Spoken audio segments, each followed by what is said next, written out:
Hey guys, Bugcat7 here. Okay, it is Sunday, November 3rd, 2019, and I want to thank you for visiting the Stonewall Research Channel here on YouTube. Thank you very much. I really do appreciate it. All right, guys, well, we're going to continue going through the quote unquote giants or large hominids, as I like to call them, state by state, and in this video, we're going to cover Virginia. And Virginia doesn't have a whole lot of accounts in this particular website that I often refer to, Greater Human Stateside. This is just what this guy has collected on his website, and that's it. And he could have included one other major archaeological event that happened in Virginia, and that is Thomas Jefferson, who is actually the first one to open up a mound, and not far from where he was at Monticello there. And he was the first one actually to do any sort of serious excavation at all, although there's no details. He just mentions this in his notes, apparently, but who knows what the whole story is, and it seems that, it's conveniently left out. But if you read into it, you find out that the skeletal remains that were found in the mound that Jefferson found immediately deteriorated when exposed to the air. So again, we have these skeletal remains being only observed for a short period of time, and probably without getting any specifics, apparently, at least with this one, although they like to say he did this comprehensive study of this mound, but there's no details. So it's just confounding. But I went over it on my channel in this video, Jefferson and the Mounds, when I was reading out of C.W. Ceram's book, The First American. And if Ceram was mentioning it, it was for a reason. And, that reason is this whole thing with, the details and whatnot. But let me just read a little bit to you. Again, Greater Humans guy, he includes all kinds of stuff, even just standard excavations sometimes. But, what's so fascinating to me about the accounts, either they be, town history, state histories, newspaper articles, official academic accounts, whatever they may be, it's the details that are often so fascinating to me. And again, I'll just read a few, but I wanted to cover Jefferson because it's Virginia, and he was actually the first person to even excavate a mound. Jefferson Mound Archaeological Site is of a Virginia Indian burial mound located near Rivanna River, north of Charlottesville in Albemarle County, although its exact location is unknown. So that may be intentional. They may know exactly where it is, or it might be a nice way of sanitizing it without making Jefferson appear to be, one of these desecrators of holy ground, etc., etc. You got to think about these things. You do. In 1784, Thomas Jefferson directed the excavation of the mound, one of a cluster of 13 in the Piedmont, Blue Ridge Mountains, and Shenandoah Valley. He found the human remains of adults, children, and infants, and estimated the mound was a burial site of as many as 1,000 people. It's a rather large mound, I believe, too, something like 300 feet wide, or something like that. Or those types of mounds, but it's more like barrow mounds that were found here, and that suggests a certain thing as well. And if you read into it more, you'll find out that most of the burial remains, at least the ones we know about, were secondary. Secondary. That means the man was already there, and the later peoples, including Native Americans, were burying their dead in these mounds here. This is a holy place to them. At some point in the past, they came across these things and said, hey, look at this. Somebody did this. Some people we don't know anything about, but apparently are very intelligent, as anyone can see. But in any case, the jumbled arrangement of bones suggested the man was a secondary burial site with remains were deposited in groups years after people's deaths. According to a map published by John Smith, the mound was in Monacan Indian territory and may have been built by the Monacans or their ancestors. About 1754, Jefferson observed Indians conducting a ceremony at the mound, and his association of the mound with 18th century Indians provided an inadvertent argument against the prevailing lost race theory that the mounds were the work of an earlier, supposed more sophisticated people, which is often what it turns out to be. The Adena and the Hopewell people had a very specific and highly specialized culture that was much more advanced than the Native American cultures in many ways. Although the Haudenosaunee or Iroquois were extremely advanced, extremely, of all the Indian cultures in all the Americas in ways that are far different than the Mesoamericans or South Americans. Just a whole different bag of worms there. So, in any case, it was just interesting to me that this provided an inadvertent argument against the prevailing lost race theory. So, people had a lost race theory, you're not allowed to have that, you see. There's arguments coming even in the time of Jefferson, because this has to be this bias. You understand it. Primitive peoples can't have any more intelligence than they should appropriately have, according to them at the time. But, to hear others talk about it, it's much more sophisticated. And here's a burial mound in Virginia, Ely Mound, that's been essentially untouched since 1877 when some archaeology was done there and somebody got killed or whatever, so nothing's been done there. But there are a few mounds in Virginia still left, and this is one of them. And, they give this, they say when they were built and whatnot. But again, look, people, if you understand something about archaeology, is they date these things by digging around these places and try to look for signs of habitation, campsite, or whatever it is. So often a campsite is going to be reused again, again, again, again. They can dig down deep enough and say, okay, so this is where these end of these camps, there's no more. So let's suppose, for instance, that whoever built mounds or anything else in this world, for example, just had no campfires near any of these places. Just say they didn't. They built these things and nobody stayed overnight. They didn't build a campfire around a thing. They built these things and they never made one single campfire or left a banana peel or anything like that laying around. Okay, and just left and did whatever they did with it. And then people thousands of years later come around and reuse these things or whatever, and they say, aha, this has got to be it. Okay, and they're making it out in this article here with the Virginia mounds. It goes into all kinds of Virginia history in this article here, but they start with the mounds.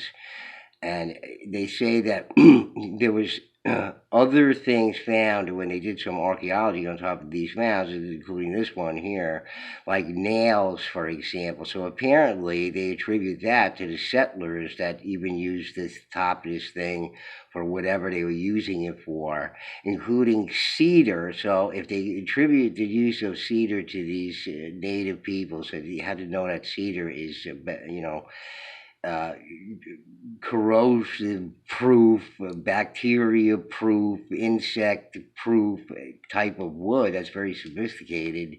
And they often say, well, this didn't require any specific knowledge or anything to build these things. So Eli Mound is one of these mounds, the one we were just looking at. Okay, so they have it here in Wikipedia, just said noted or whatever. So apparently there were these mound areas with multiple mounds in many places in Virginia. So Virginia had all these mounds.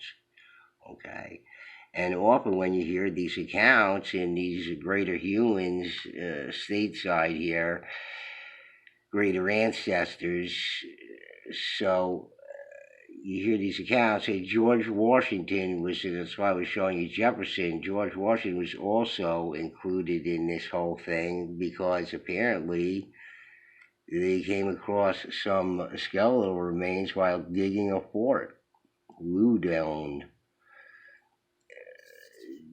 During the year of 1754, the United States' first president was colonel of the Virginia Colonial Militia. While he was a colonel, he headed a project to build a fort, Loudon, in Winchester, Virginia. During the French and Indian War, Colonel George Washington designed and supervised the construction of a fort in Winchester, Virginia, named Fort Loudon, after John Campbell, the fourth Earl of Loudon and Commander-in-Chief of British forces in North America.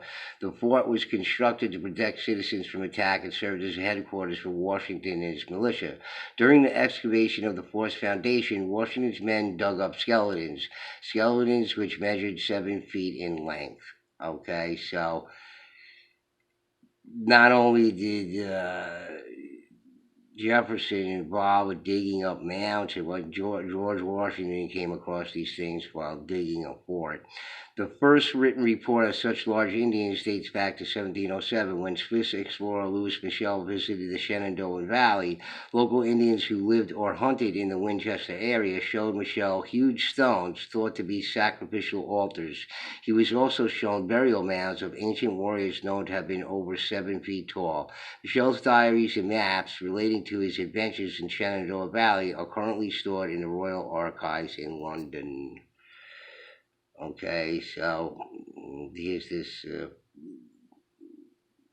monument that measures the Indian gravesite is located in Virginia, but the artifacts and skeletons have not been seen since. No doubt. Lost forever.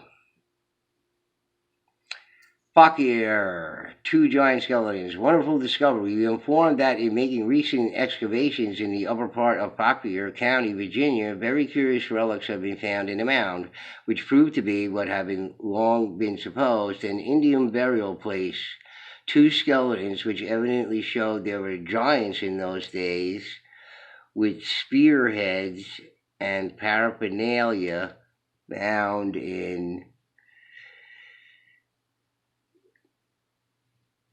Indian graves. The great subject of interest shown is a tablet containing hieroglyphics of a very curious character. So that's very interesting to me.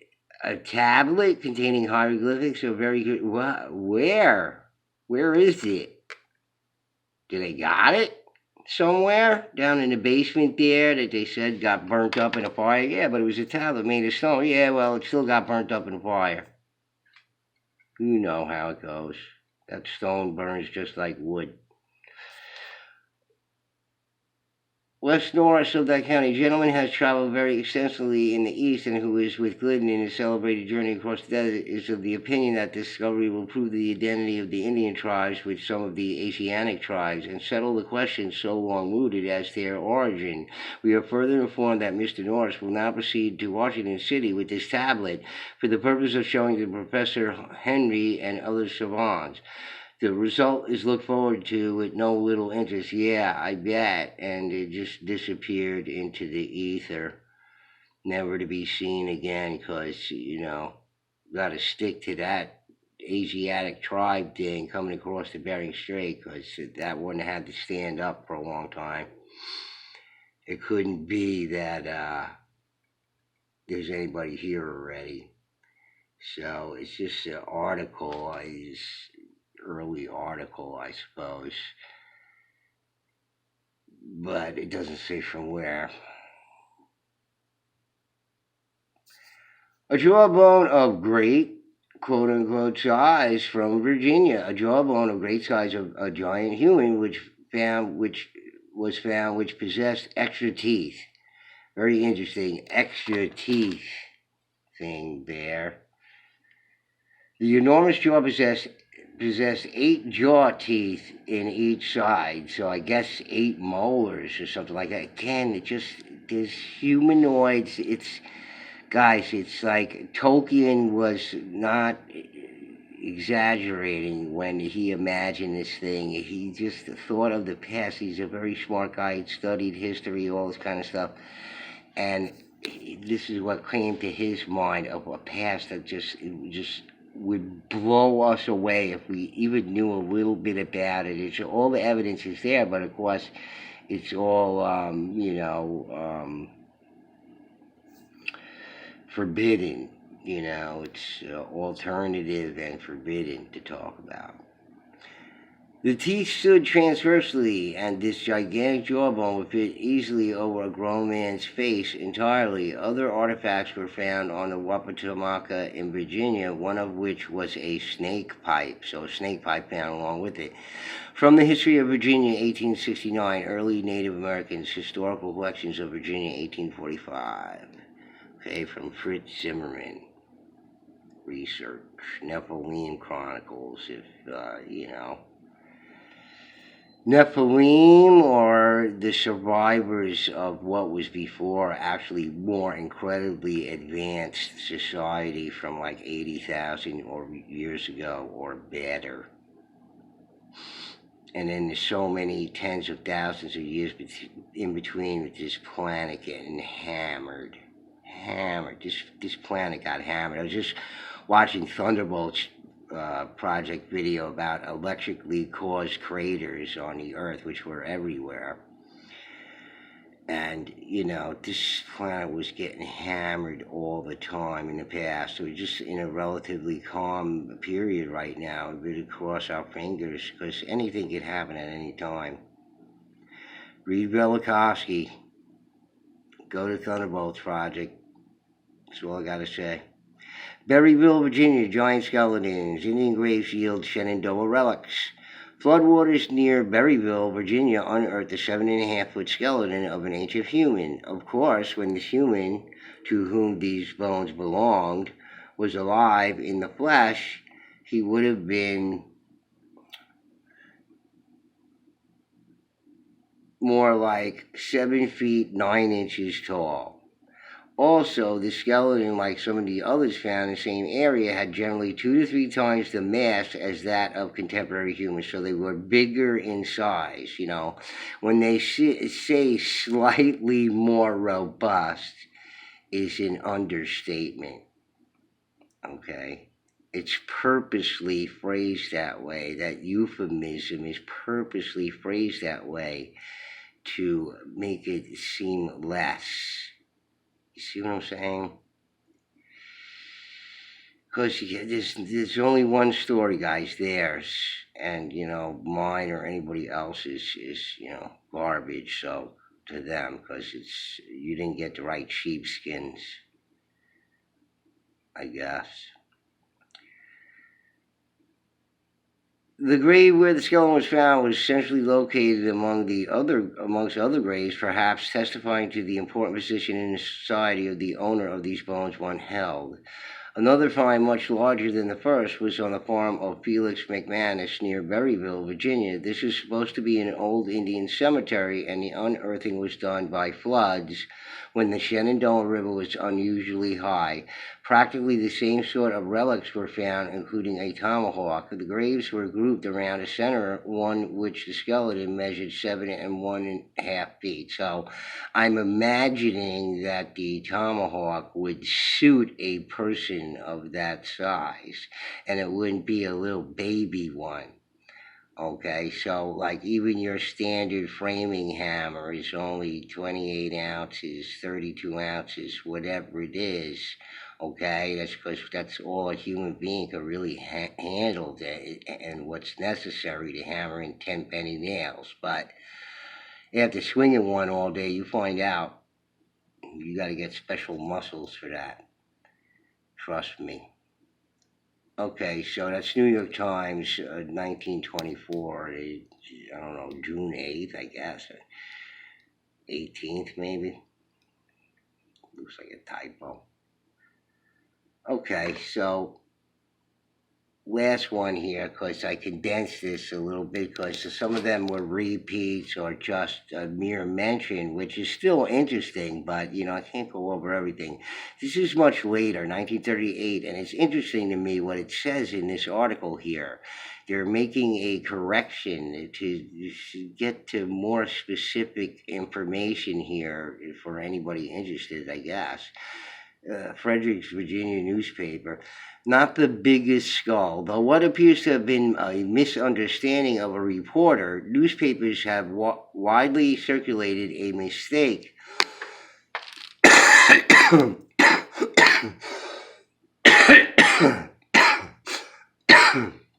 Excuse me, my nose is running. Pardon me. A mistake concerning excavations at the site of the Indian village Patawamoke on the Potomac Creek in Stafford County.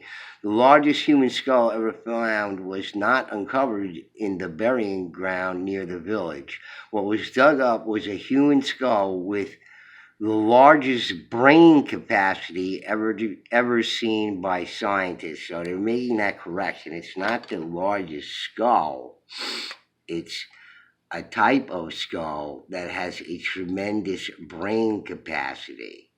So right then and there, okay, it's admission of a type of humanoid, okay, because you can't take a average skull from an average person, and if you cradle board it or artificially deform it in any way, it's not going to grow in capacity. It's just going to change shape with the same capacity. You see? So large brain capacity is already an admission of some other kind of humanoid. The skull was unearthed about 2 years ago by the late Judge Graham of the U.S. Patent Court of Appeals. He gave it to the Smithsonian Institute. What a big mistake. Whose scientists, led by Dr. T. Dale Stewart, are carrying on the jurist's work. Judge Graham was an amateur, quote unquote, archaeologist of considerable reputation. Little scientific archaeological research has been conducted among the remains of Indian civilization in this region, near whose rivers live thousands of aborigines. Cultivation of land and cutting of forests have erased, even in the memory of living generations, many of these remains. Only a few years ago, it was a favored Sunday afternoon pastime of Fredericksburg boys to search for arrowheads in nearby fields and woods. Farmers were more likely than not to turn up these relics in their plowing. Several populous Indian villages stood within a short distance of what is now Fredericksburg, and their inhabitants showered Captain John Smith and his redoubtable party with arrows when the first came up the Rappahannock River as high as the falls. It is believed that the excavations at the Potawatomi may confirm a report that the Susquehannocks, supposed to be a race of supermen, came into this part of Virginia under the pressure from the northern Iroquois. It is possible that the skull Judge Graham found may be that of a Susquehannock. In any event, the excavations may throw a revealing light upon an neglected field of American archaeological research. Okay, so you can see in 1938, it's still, it's a neglected field of American archaeological research. How far advanced do you think we are now? Oh, like much more, because it's 50 years later. It's 100 years later. I don't think so. It's just you heard one of these mounds was opened in 1877, and that was the last research done on it.